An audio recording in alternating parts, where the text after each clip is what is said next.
আসসালামু আলাইকুম। কেমন আছেন সবাই? আশা করি সবাই অনেক ভালো আছেন। আমি নাজিয়া চলে এসেছি শাকিল নাজিয়া পেজ থেকে। আজকে আমি রান্না করব মুরগি দিয়ে আলু দিয়ে ঝোল। তো প্রথমে আমি এই পাতিলাতে একটু তেল দিয়ে দিয়েছি। তেলটা একটু গরম হোক, তারপর আমি আস্তে আস্তে আমার মশলাগুলো এখানে দিয়ে দিব। মশলার মধ্যে রেখেছি এলাচ, লবঙ্গ, গোলমরিচ, তেজপাতা, দারুচিনি আর পেঁয়াজ। এখানে আছে কিছু কাঁচামরিচ। এখানে পরিমাণ মতো আদা বাটা, রসুন বাটা আর জিরা বাটা রয়েছে। এই হচ্ছে মুরগি। মুরগিটা সাইজে মিডিয়াম।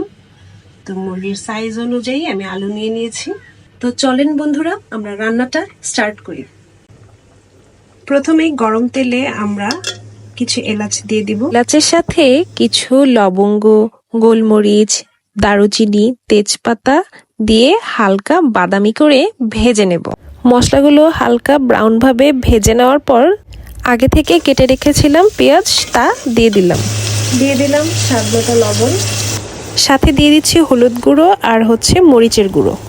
মশলাগুলো ভালো মতো আমি কষানোর জন্য এখন দিয়ে দিব আদা রসুন বাটা আর জিরা বাটা। এই হচ্ছে আদা রসুন বাটা আর জিরা বাটা, সম্পূর্ণটা আমি দিয়ে দিচ্ছি। এবার সবগুলো মশলা ভালোভাবে কষিয়ে নিব, ততক্ষণ পর্যন্ত একটু অপেক্ষা করতে হবে। মশলাটা ভালো মতো কষানোর জন্য আমি অল্প পরিমাণ পানি দিয়ে দিচ্ছি। মশলাটা ভালো মতো কষে গিয়েছে, এবার আমি দিয়ে দিচ্ছি আলু। এখন আলুগুলো মশলার সাথে একটু মিক্স করে নেব। আলুগুলো সিদ্ধ হওয়ার জন্য আমি এখন ঢাকনা দিয়ে ঢেকে দিচ্ছি।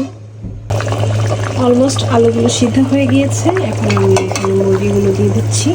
মুরগিগুলো এখন আমি আলুর সাথে আর মশলার সাথে মিক্স করে দেব।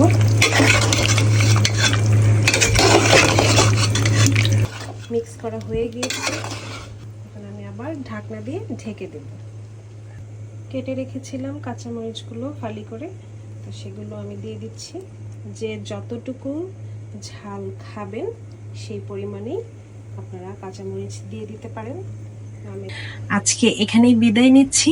সবাই ভালো থাকবেন, সুস্থ থাকবেন, আমাদের জন্য দোয়া করবেন এবং আমাদের পেজ ও ইউটিউব চ্যানেল শাকিল নাজিয়ার সাথেই থাকবেন। আল্লাহ হাফেজ।